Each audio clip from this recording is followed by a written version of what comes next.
मुशायरे की कार्रवाई को आगे बढ़ाते हुए और आज के इस अजीम शान कुल हिंद नातिया मुशायरे के मुकर्रर खुसूसी जो सरजमीन बांदा से चलकर हमारे दयार में तशरीफ़ लाए हैं, जनाब मुफ्ती मोहम्मद सालेह साहब उस्ताद हदीस जामिया अरबिया हथौरा बांदा।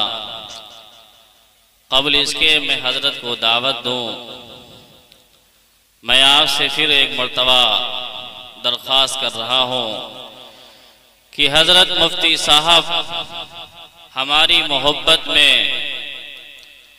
दूर दराज से सफ़र करके तशरीफ़ ले आए हैं और हम सब अपने उलमाए किराम से मोहब्बत भी करते हैं और करना भी चाहिए, क्योंकि इन्नल उलमा वरसतुल अंबिया, उलमा अंबिया के वारिस हैं। इन्हीं उलमा के ज़रिए से हमें राह रास्त का पता मालूम होता है।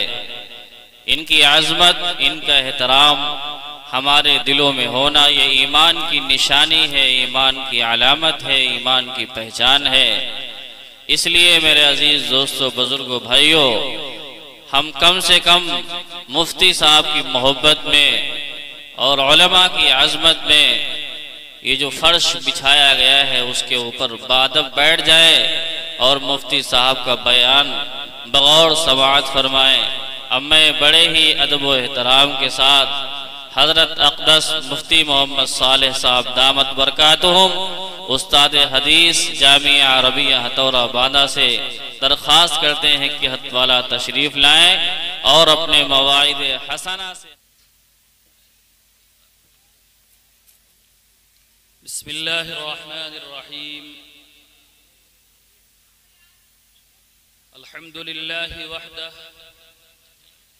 वस्सलातु वस्सलामु अला मन ला नबिय्य बअदह, अम्मा बाद, फ़क़द क़ाल अल्लाहु तबारक व तआला फ़िल क़ुरआनिल मजीद वल फ़ुरक़ानिल हमीद, अऊज़ु बिल्लाहि मिनश शैतानिर रजीम, बिस्मिल्लाहिर रहमानिर रहीम, या अय्युहल्लज़ीना आमनुत्तक़ुल्लाहा हक़्क़ तुक़ातिह वला तमूतुन्न इल्ला व अंतुम मुस्लिमून। या अय्युहल्लज़ीना आमनू क़ू अनफुसकुम व अहलीकुम नारा, सदक़ल्लाहु मौलानल अज़ीम। क़ाल अन्नबिय्यु सल्लल्लाहु अलैहि वसल्लम, मन रआ मिनकुम मुनकरन फल्युग़य्यिरहु बियदिहि फ़इन लम यस्ततिअ फ़बिलिसानिहि फ़इन लम यस्ततिअ फ़बिक़ल्बिहि वज़ालिका अज़अफ़ुल ईमान, औ कमा क़ाल सल्लल्लाहु अलैहि वसल्लम।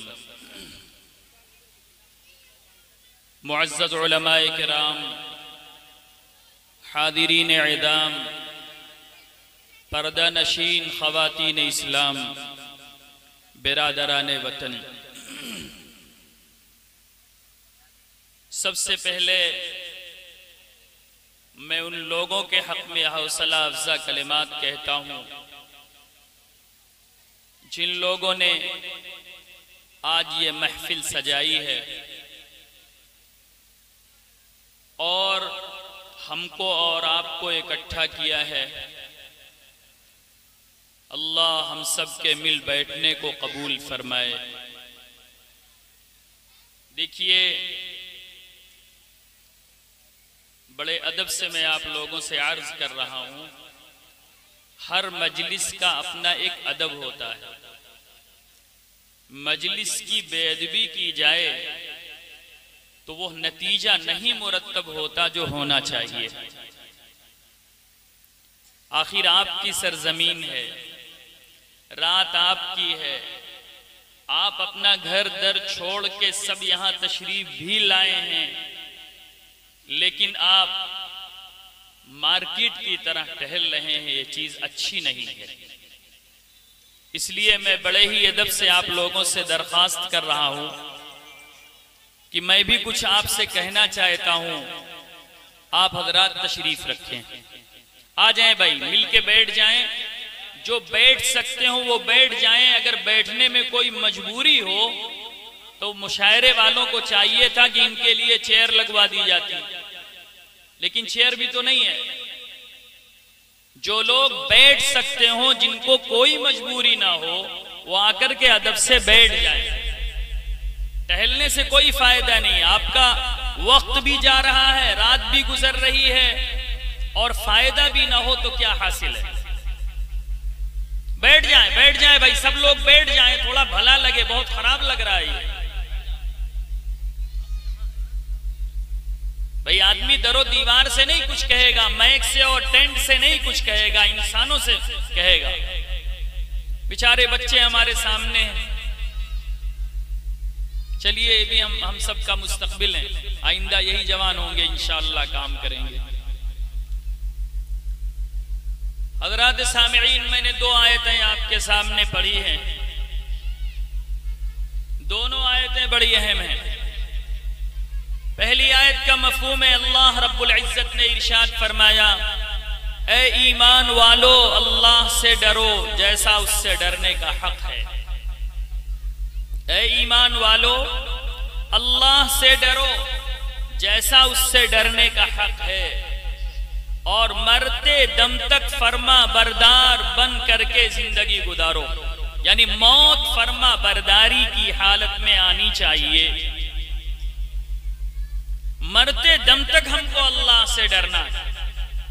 दूसरी आयत जो मैंने आपसे पेश की है आपके सामने, उसमें अल्लाह रब्बुल इज्जत ने इरशाद फरमाया, या अय्युहल्लज़ीना आमनू क़ू अनफुसकुम व अहलीकुम नारा।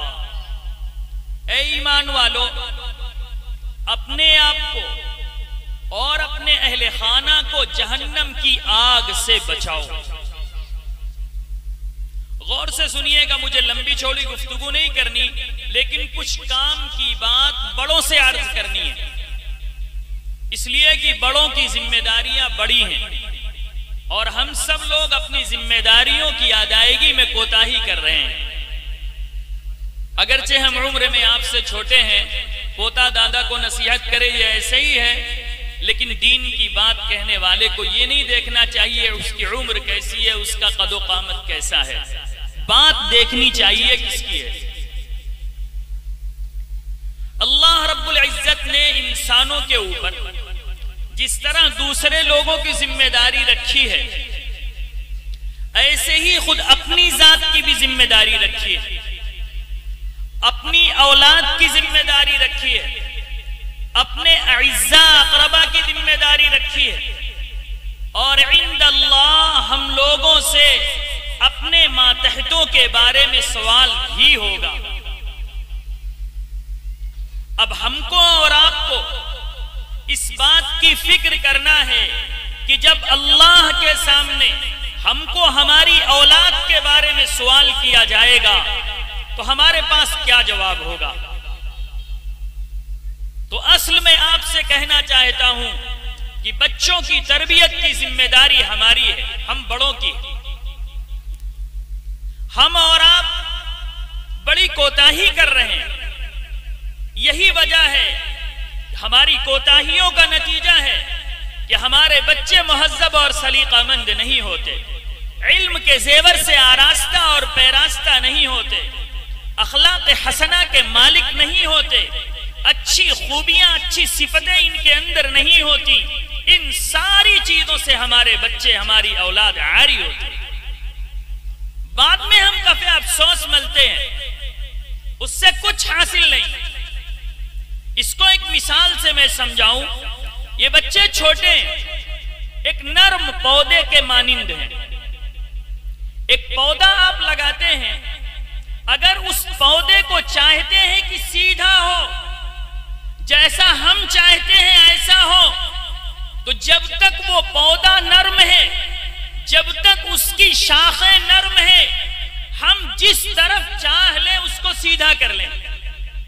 और जब इस पौधे की शाखें मजबूत हो जाएंगी, ये तनावर हो जाएगा, तो फिर आप समझिए हम इस्लाह करना चाहेंगे तो पौधे की इस्लाह नहीं होगी। यही मिसाल है हमारे इन नौने चढ़ते हैं कि अगर आज हम चाह लें तो अपनी औलाद को मुहज्जब बना सकते हैं, मुआशरे का एक सालिह नौजवान बना सकते हैं। लेकिन अगर आज हमने सुस्ती कर दी, अगर आज हमने इनकी तरबियत न की, तो यही बच्चा हमारा आवारा बनेगा। बाद में हम अफसोस करेंगे, उस अफसोस से कोई नतीजा नहीं। अल्लाह ने ये बड़ी जिम्मेदारी हम सब के ऊपर रखी है, इसलिए कि हम सब साहिब औलाद हैं। और दुनियावी खाली जिम्मेदारी नहीं, दुनिया में खाली जवाब नहीं देना है, इंदल्लाह भी जवाब देना है।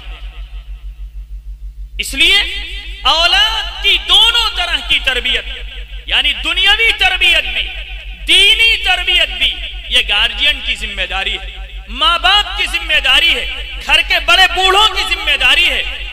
अब आप सोचिए कि हम लोग अपनी जिम्मेदारी को अदा कर रहे हैं या नहीं कर रहे हैं।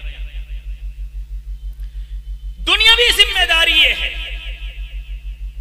कि हमारा बच्चा जिस्मानी एतबार से मजबूत हो, हमारा बच्चा बीमारियों से बचा हुआ हो, बीमारियों से महफूज हो। उसके बाद फिर हम इसके बारे में फिक्रमंद हो कि हमारा बच्चा किन के साथ बूदोबाश इख्तियार करता है, यानी किन की मईयत में उठता बैठता है, उसकी खुराक क्या है, ये सारी चीजें, पहनता क्या है। बाज लोगों ने तो यहां तक लिखा कि लिबासों पोशाक को भी सामने रखना चाहिए, यानी जाहिरी तरबियत में इन सारी चीजों का दखल है। लिबास और पोशाक कैसा है बच्चे का, खुराक कैसी है, मईयत कैसी है, इसलिए कि मईयत से भी चीज बनती है, बिगड़ती है। जैसे किसी अत्तार की दुकान पे आप जाएं, आप खुशबू ना खरीदें तो भी आपकी नाक को खुशबू मिल जाएगी। आपने खुशबू नहीं खरीदा, आपने खुशबू नहीं लगाया, लेकिन एक अत्तार के बगल में बैठे तो उसकी मईयत से आपको खुशबू मिल गई और आपका जहन दिमाग तरोताजा हो गया। और अगर आप एक भटियारे के बगल में बैठ जाएंगे तो अगर धुआं ना लगा तो करखी तो ऊपर से गिरेगी ही, जो जमी जमाई रहेगी। सोहबते सालिह तोरा सालिह कुनत, सोहबते तालिह तोरा तालिह कुनत। अच्छों की मईयत अच्छा बनाती है और बुरों की सोहबत बुरा बनाती है। इसलिए माँ बाप को चाहिए हर वक्त अपनी औलाद के बारे में फिक्रमंद रहें, हर पल फिक्रमंद रहें कि हमारी औलाद किसके साथ उठती बैठती। और खुराक का भी असर पड़ता है, लिबास और पोशाक का असर पड़ता है। और देखिए दुनियावी जिम्मेदारी तो थोड़े दिन की है, थोड़े दिन की है, और जो उखरवी जिम्मेदारी है ये तो मरने के बाद से लेकर के हमेशा हमेश की है। तो इस जवाबदेही का एहसास हमारे अंदर होना चाहिए। अब हम लोग अपनी औलाद को किस एतबार से संवारें, दो चीजें हैं, गौर से सुनिए बहुत तवज्जो से। सबसे पहली चीज है अपनी औलाद के दिलों में ईमान पुख्ता करें। सबसे पहली चीज कि जिस माहौल में भी जाए हमारा बच्चा मोमिन हो, ऐसा रच बस जाए उसके दिल में ईमान, ऐसा रासिख हो जाए उसके दिल में ईमान कि दुनिया के किसी मेजॉरिटी में चला जाए, किसी भी माहौल में चला जाए, लेकिन वहां से वो तगय्युर और तबद्दुल को कबूल न करे। ये माँ बाप की जिम्मेदारी है। दूसरी चीज, बच्चे के अमाल के बारे में फिक्रमंद होना चाहिए कि हमारा बच्चा करता क्या है। यही अमाल है। अमाल ये दो किस्मों पर बैठते हैं, या तो अमाल अच्छे होंगे या बुरे होंगे। भाई रात दिन हमारे हाथ पैर या सर से पैर तक जितने आदा हैं सबसे एक काम होता रहता है। अब वो काम दो शक्लों पे बैठता है, या तो अच्छा होगा या बुरा, या तो अच्छा होगा या बुरा। अब अच्छे बुरे की पहचान कैसे करेंगे आप? अब सुनिए उसको, जिस काम में 3 शर्तें पाई जाएं, जिस अमल में 3 शर्तें पाई जाएं, वो अमल अमल सालेह। क्या क्या? अल्लाह का हुक्म हो, यानी जो काम वो औलाद कर रही है वो अल्लाह का हुक्म हो। दूसरी चीज, आकाए रसूलुल्लाह सल्लल्लाहु अलैहि वसल्लम के पाकीदा तरीके के मुताबिक किया जाए। तो अल्लाह का हुक्म रसूलुल्लाह सल्लल्लाहु अलैहि वसल्लम के तरीके पर किया जाए। और तीसरी चीज जो सबसे अहम है वो है उस काम को अल्लाह की रिदा और खुशनुदी के लिए किया जाए। रिया और सुमअत, दिखलावे और मक्कारी के लिए न किया जाए। जब ये तीन बातें जमा हो जाएं, अल्लाह का हुक्म, रसूलुल्लाह सल्लल्लाहु अलैहि वसल्लम का तरीका और अल्लाह की मर्जी, अल्लाह को खुश करने के लिए किया जाए, जब ये तीन बातें जमा हो जाएं जिस अमल में, वो अमल अमल सालिह बनेगा। ये माँ बाप की जिम्मेदारी है, ये माँ बाप की जिम्मेदारी है, घर के बड़े बूढ़ों की जिम्मेदारी है कि हमारी औलाद से ऐसे अमाल सादिर हो जो उसको जन्नत तक पहुंचाने वाले हों। इसलिए कि कुरान करीम में अल्लाह रब्बुल इज्जत ने इरशाद फरमाया, इन्नल अबरार लफी नईम व इन्नल फुज्जार लफी जहीम।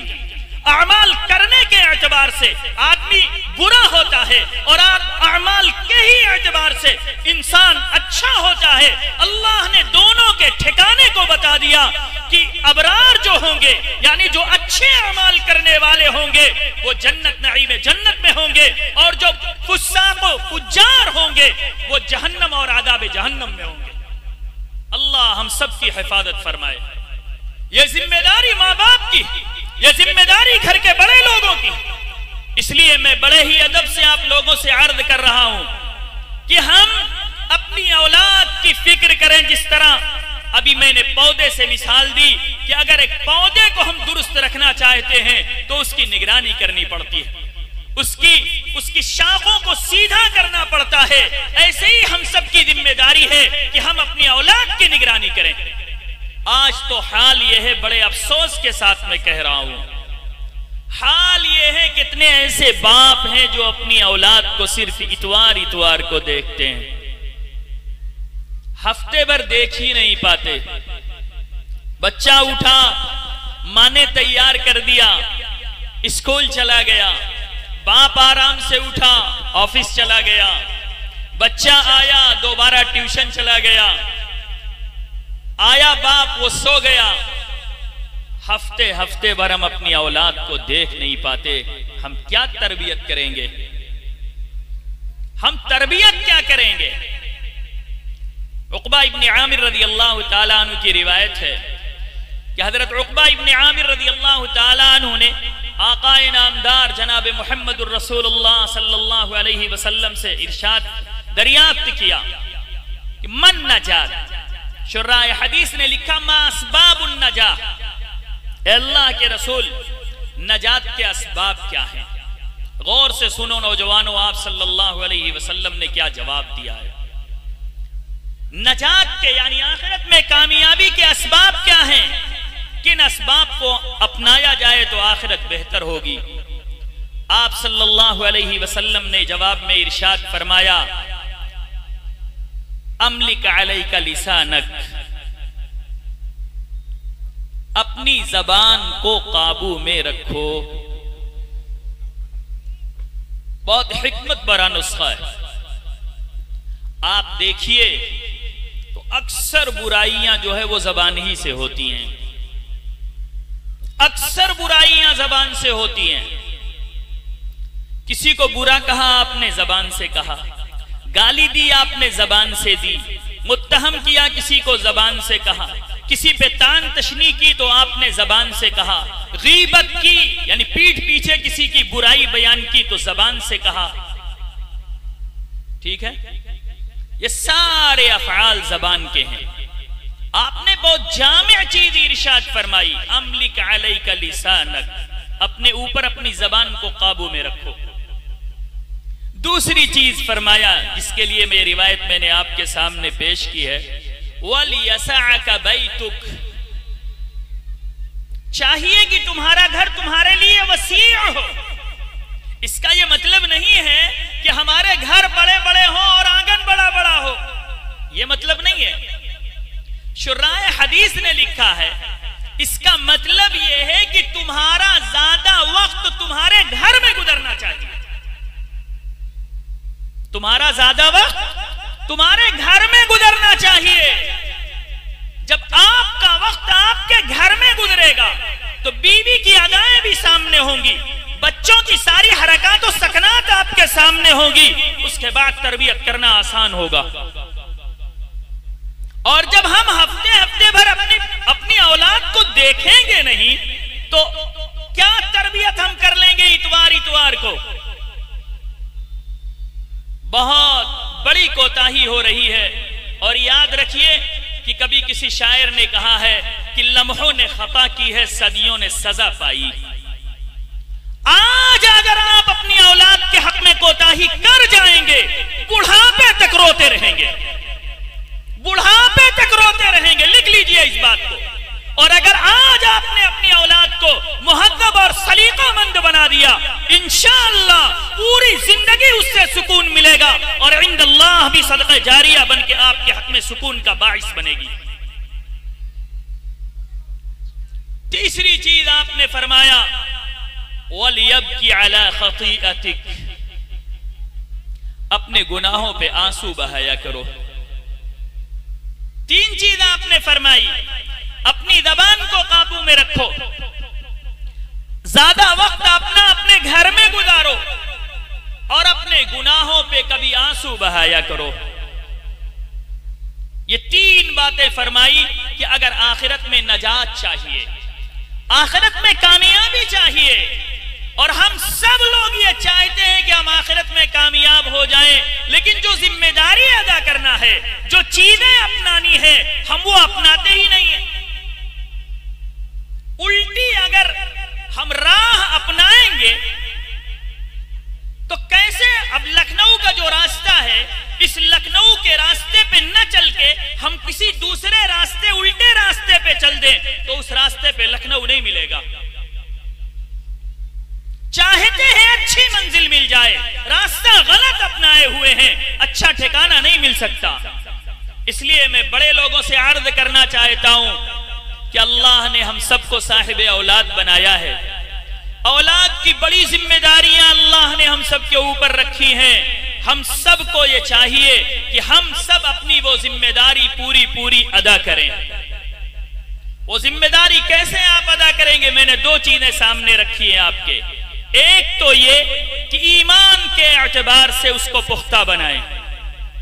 दूसरी चीज अमाल के एतबार से उसको मजबूत करें।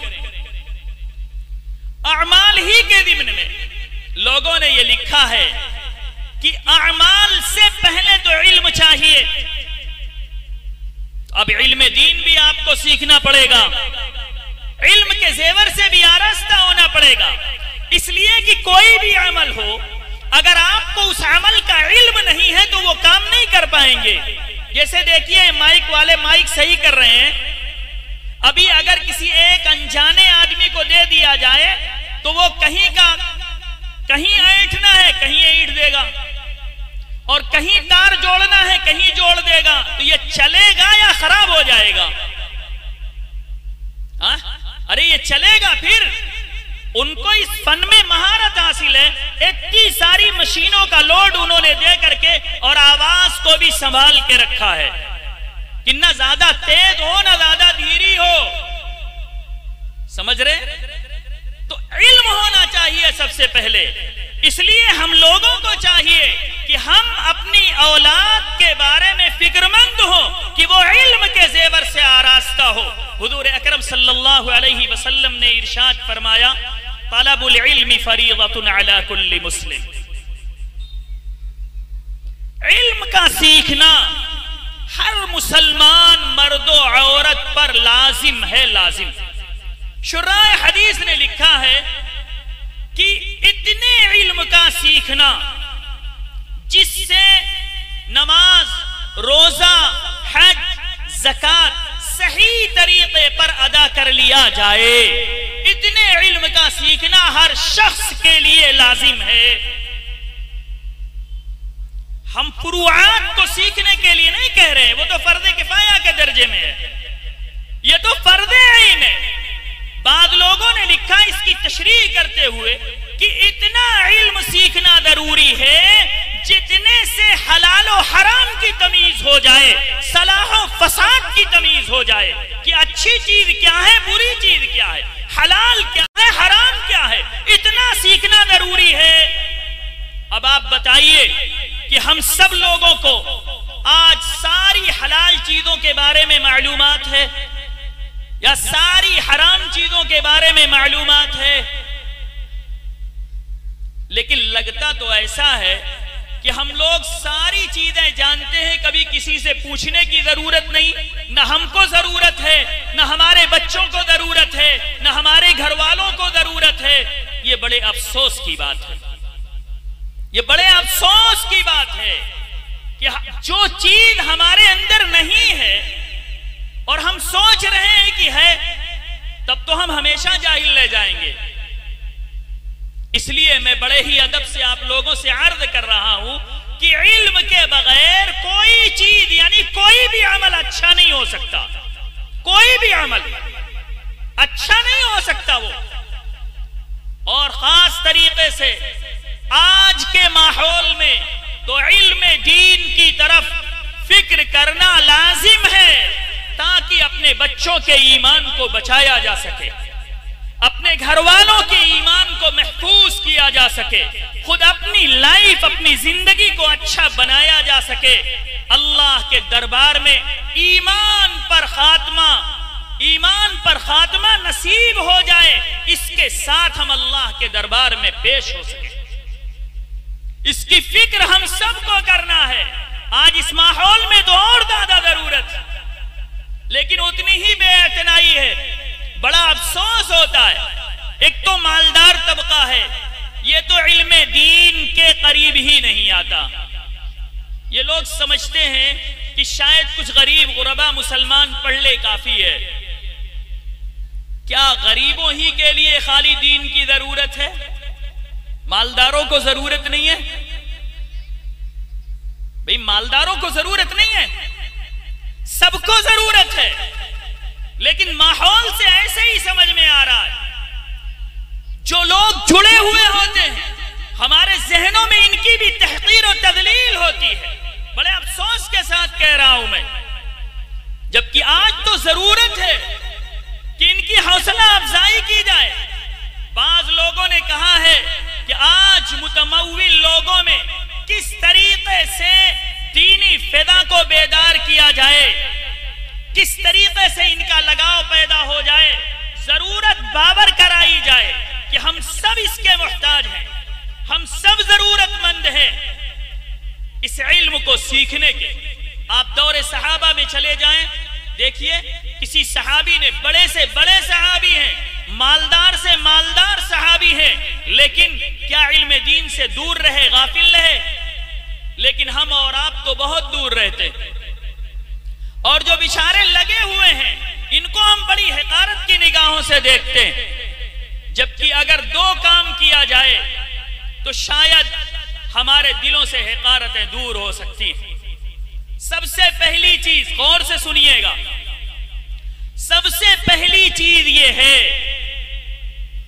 हम अपनी इनकम का बहुत ज्यादा नहीं, 1% या 2%, 1% या 2% अपनी औलाद की तालीम और तरबियत के लिए, अपने मसाजिद के अइम्मा की तनख्वाहों के लिए, उलमाए दीन जो जिम्मेदारियां अदा कर रहे हैं, इनकी खुशहाली के लिए।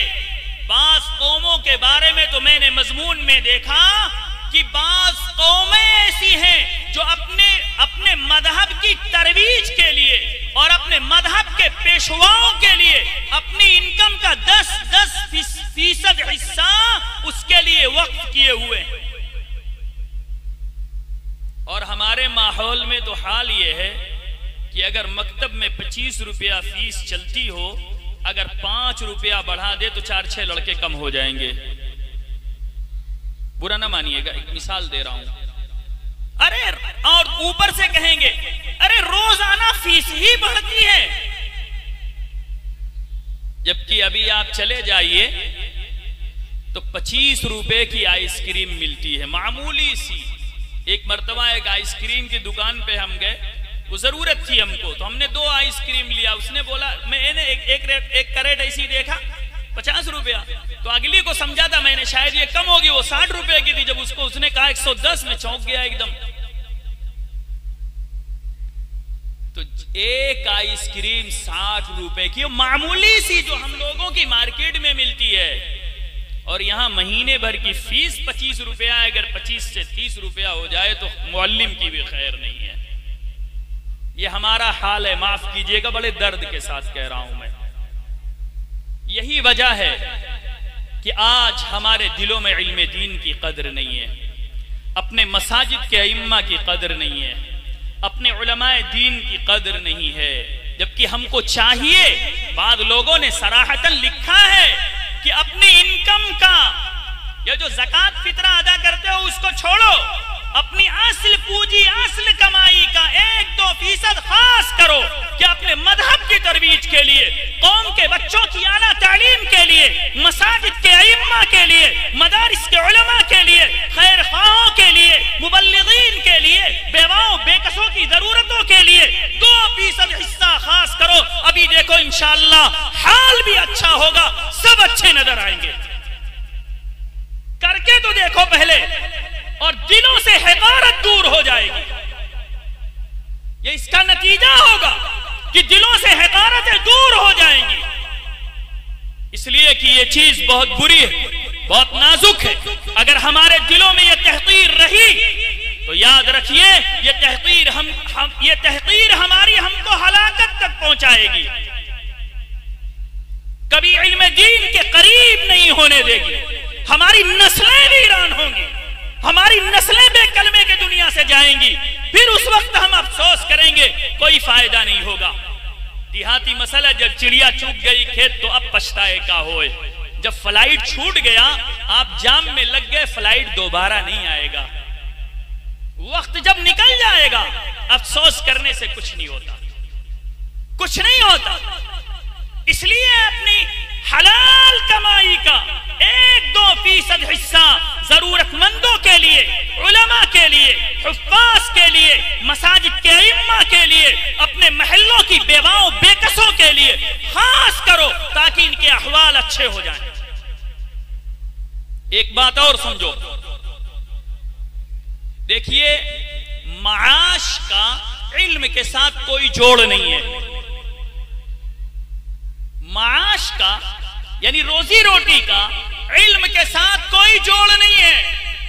आप अगर नजर दौड़ाएं तो हमारे ही गांव में, हमारे ही शहर में कितने निशाने इब्हाम से काम चलाते हैं, यानी अपना नाम भी नहीं लिख पाते किसी जबान में, न उर्दू में, न हिंदी में, न इंग्लिश में, किसी भी जबान में अपना नाम नहीं लिख पाते, बल्कि क्या लगाते हैं, अंगूठा, अंगूठा लगाते। जहां दस्तखत करनी होती है वहां अंगूठा लगाते। और अच्छे पढ़े लिखे लोग उन लोगों के यहां मुलाजमत करते।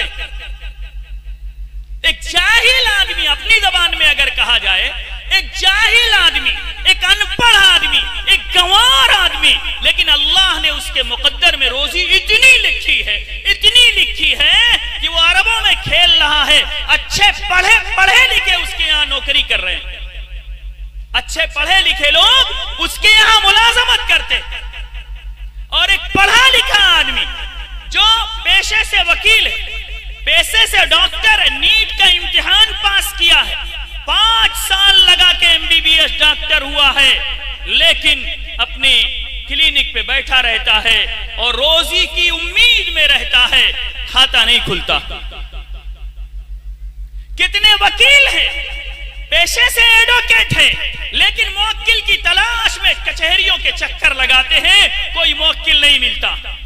कितने इंजीनियर हैं, साल की उन्होंने तालीम हासिल की है, लेकिन रोजी रोटी नहीं चल रही है। तो इंजीनियर बेकार है, डॉक्टर बेकार है, डॉक्टर बेकार है, अच्छी डिग्रियों के मालिक बेकार हैं, और एक अंगूठा छाप अरबों में टहल रहा है। इसीलिए मैंने कहा कि मईशत का तालीम के साथ कोई जोड़ नहीं है। पढ़ा अरबों में खेलता है और पढ़े हुए 1000 में नहीं पहुंच पाते। इसलिए मैं बड़े ही अदब से आप लोगों से अर्ज कर रहा हूं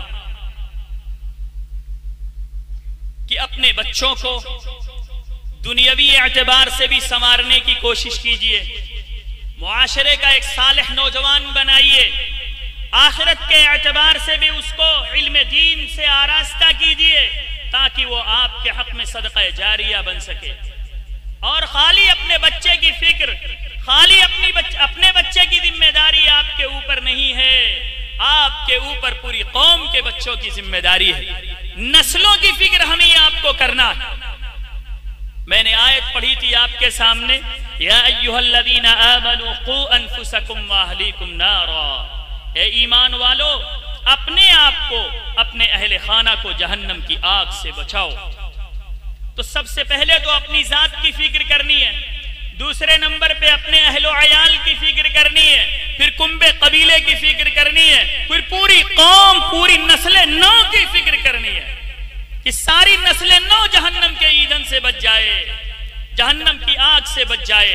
ये हमारी जिम्मेदारी है और ये वक्त की सबसे बड़ी जिम्मेदारी है, बहुत बड़ी जिम्मेदारी है। मैंने रिवायत पढ़ी थी, आका इनामदार जनाब मुहम्मदुर रसूलुल्लाह सल्लल्लाहु अलैहि वसल्लम ने इरशाद फरमाया, मन रआ मिनकुम मुनकरन फलयुगय्यिरहु बियदिही, तुम में से जो कोई किसी को बुराई करता हुआ देखे तो चाहिए कि उसको अपने हाथ की ताकत से रोके। लेकिन बड़े अफसोस के साथ कह रहा हूं कि आज जो वालिद है ना, वो भी अपने बेटे को सख्ती से रोक नहीं पाते, इसलिए कि अगर वालिद तंबीह करना चाहेगा तो मां आड़े आ जाती है कि अपनी बुजुर्गी अपने पास रखो, आप छोटा है अभी, बाबू है अभी। तो मां की निगाह में तो बाबू बाबू ही रहेगा, चाहे वो मरने के करीब हो जाए, तब तक तो पूरी लाइफ ही खराब हो जाती है। तो आजकल हमारी माएं और बहनें आड़े आ जाती हैं। बाप चाहेगा अगर कि बच्चे को नमाज पढ़ा ले तो मां कहेगी, अरे सोने दो, ठंडक का वक्त है, कहीं ठंडी न लग जाए। लो, आप चाह रहे हैं और तो पहले अपना ज़हन बनाइए, घरों में इस तरह का ज़हन बनाइए कि शौहर और बीवी में तालमेल रहे। अरे न्यूट्रल और फेस सलामत रहे दोनों, तब उजाला होगा। पहले इन्हीं दोनों में तालमेल ना हो, दोनों फेस फेस हो जाएं तो क्या होगा? तब तो सब बिगड़ जाएगा, कोई तरबियत आप नहीं कर पाएंगे। तो सबसे पहली फिक्र करना है कि अगर कोई किसी को भी हम बुराई करता हुआ देखें, अपनी औलाद हो या अपनी नस्ले नौ का कोई फर्द हो, कोई भी हो, यह हमारी जिम्मेदारी है कि अगर हम हाथ की ताकत से रोक सकते हो तो हाथ से रोक दे। और अगर हमारे अंदर ये ताकत नहीं है तो जबान से कह दें, भाई गलत काम कर रहे हो आप, बुरा कर रहे हो आप, कि कम से कम गलत बात को गलत कहो। तो जैसे मैंने ही कहा, इतने सारे लोग खड़े हैं, भाई दीन की बात हो रही है, मजलिस का अदब है, बैठ के सुनना चाहिए। भाई मैंने अपना काम कर दिया, मानना ना मानना आपका काम है, हम मनवा नहीं सकते, आपको पकड़ के बिठाएंगे नहीं। हमारा काम है कह देना, हमारा काम क्या है? कह देना काम है, बस उठा के नहीं ले आएंगे, हम उठा के नहीं बिठाएंगे, कह देना काम है हमारा, बस मानना ना मानना आपका काम है। तो जबान से कह दे। तीसरा दर्जा कि अगर आदमी को हाथ से उस बुराई के रोकने की ताकत नहीं, जबान से रोकने की ताकत नहीं, बुराई को दिल से बुरा समझे, हदीस में कहा गया वदालिका अज़अफुल ईमान, यह ईमान का सबसे कमजोर दर्जा है। अदाफ इसमें तब्दील का सेगा, अदाफ माने बहुत कमजोर, कि इतने कमजोर कि कब वो ढुल जाए पता नहीं, यानी कब हम ईमान की फहरिस्त से खारिज हो जाए। आदाब का मतलब बहुत कमजोर दर्जा है। और आज तो हाल ये है कि हम लोग कौमी हमीयत की बुनियाद पर, आपसी पार्टी बंदी की बुनियाद पर गलत सपोर्ट करते हैं, माफ कीजिएगा, गलत सपोर्ट, अपनी पार्टी का गलत सपोर्ट करते हैं। आप याद रखिए, पूरे पूरे मुजरिम आप भी होंगे, खाली हाँ में हाँ मिलाने की वजह से, खाली हाँ में हाँ मिलाने की वजह से। आप उस बुराई को नहीं कर रहे हैं, उस बुराई के लिए आप खड़े हैं ना, बुराई की पुष्टपनाही कर रहे हैं। कहां हम किस दर्जे में उतर गए। अल्लाह हम सब की हिफाजत फरमाए। मैंने असल बात की है जिम्मेदारों के हवाले से कि आज जिम्मेदार इन लोगों के ऊपर जो जिम्मेदारियां हैं, अगर हम सब लोग अपनी जिम्मेदारियां अदा करें तो दुनियावी एतबार से भी हमारा मुस्तकबिल संवर सकता है और आखिरत के एतबार से भी हमको अल्लाह कामयाब कर सकता है। अल्लाह हम सबको कहने सुनने से ज्यादा अमल की तौफीक नसीब फरमाए। व आखिरु दअवाना अनिल हम्दुलिल्लाहि रब्बिल आलमीन।